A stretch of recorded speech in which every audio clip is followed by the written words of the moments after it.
พื่อนห้องไอ้ขอพ่อน่าจากเธอแล้วสิกลับเมื่อนอนห้องไห้ในบอนอกผู้ผิดหวังมันสร้างเป็นตาสะอ่อนนึกเห็นภาพยามนอนตอนที่เขาดับไฟหัวใจแทบแตกมันแย่แต่ความล้าวลอนป่านนี้งามงอนคงนอนอุ่นกายอุ่นใจมีคนเคียงข้างนวลนางรับอย่างสบายส่วนว่าทางฝ่ายอาย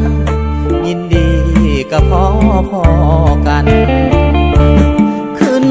สวรรค์ทั้งเป็นแล้วน้องคืนนี้ส่วนอายนี่ตีมีแต่น้ำตาจาบันเฮ็ดหยังบ่ได้ต้องมานอนให้คนเดียวจนสั่นภาพของน้องวันนั้นมันยังติดตาติดใจบ่ได้เคียงข้างอยากสั่งนางจะคำได้บอกให้อายได้พอบ่ขอน้ำเจ้ายังลา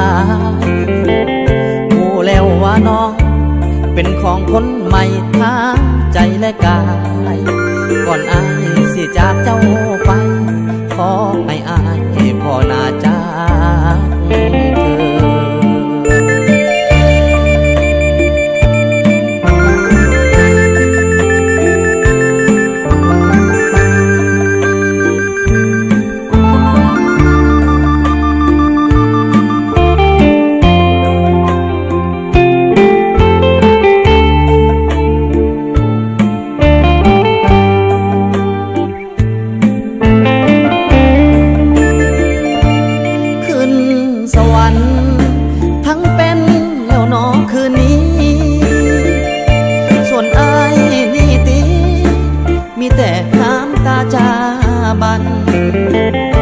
เฮ็ดหยังบ่ได้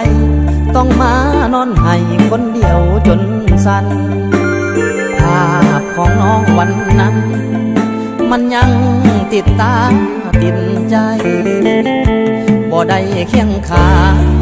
อยากสั่งนางจะคำได้บอกให้อายได้พอบ่ขอน้ำเจ้ายังลารู้แล้วว่าน้อง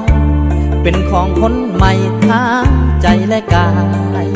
ก่อนอายสิจากเจ้าไปขอให้อายพ่อนาจ